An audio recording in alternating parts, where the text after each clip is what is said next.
Bonjour, bienvenue dans le journal de Blabla News. Cette semaine, dans l'actualité, Donald Trump rentre à Washington aujourd'hui. l'investiture en grande pompe du facho numéro 1 de la planète attire tous les regards. Nous avons en duplex Éric Zemmour qui est invité à cette cérémonie. Monsieur Zemmour, quel est votre ressenti? Mon ressenti, c'est que je me pèle le fion en attendant Donald et Ilan. Vous les appelez par leur prénom. Êtes-vous proche d'eux? Bah voyons, parce que vous pensez le contraire? Mon Z, je crois qu'ils pensent que je suis une gauchiasse. Ils ne veulent pas me laisser rentrer. Mais non, mon Pascal, je te rassure. T'es bien une toute d'extrême droite. Tu pourrais demander à Trump de signer cette photo? Mais putain, elle est toute collante. Me dis pas que tu t'es branlé sur la photo devant les agents de sécu. Non, t'inquiète, je suis discret. J'ai fait ça dans les chiottes de l'avion et aussi pendant mon toucher rectal. T'es un génie, mon Pascal. Un génie. C'est quoi ce bruit? C'est Dieu qui tombe du ciel pour nous bénir.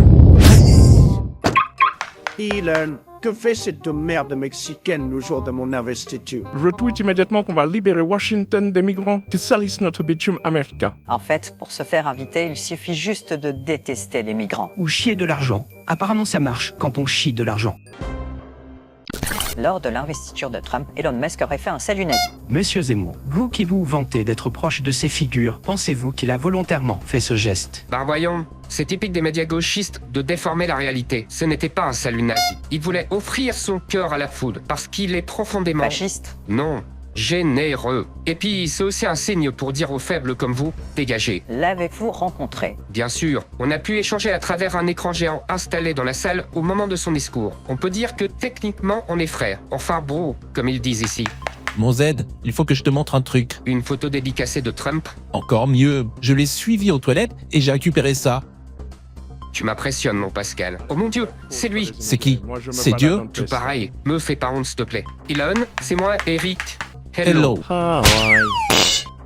Minable petit bouffon d'émigrés. Monsieur Musk, une photo pour CNews? Sécurité. Mais attendez, j'ai acheté toutes les Tesla de France. Si vous voulez, je rebaptise Elisabeth Lévy XEAA12. De toute façon, elle est tout le temps bourrée. Elle sait même plus comment elle s'appelle. Elon.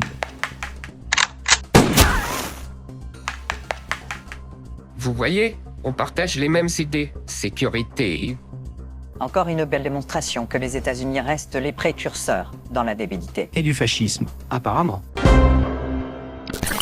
Cyril Hanouna, que vous voyez sur cette photo, en train de s'hydrater en buvant l'urine de Vincent Bolloré. C'est important de s'hydrater. Il a été agressé en direct sur son plateau pendant l'émission de TPMP. Rassurez-vous, rien de grave. Nous allons tout de suite regarder et décrypter ensemble ces images. On voit clairement l'intrus entrer sur le plateau, tandis que Cyril s'éclipse précipitamment. Pris de panique, Cyril décide courageusement de se réfugier dans les bras de son garde du corps. C'est alors que l'on réalise que l'assaillant est en fait Elon Musk. Ensuite, Musk salue la foule avec un geste que certains jugeront provocateur, mais que d'autres interpréteront comme un acte spontané d'un génie autiste et incompris. Cyril le rejoint finalement, une fois que son garde du corps ait changé sa couche pleine de caca. Voilà, rien d'exceptionnel. Nous souhaitons surtout apporter notre soutien, À Cyril? non, au garde du corps qui a changé sa couche. Ah, je m'en doutais. Une chose est sûre, rien de nouveau sur Bolloré TV.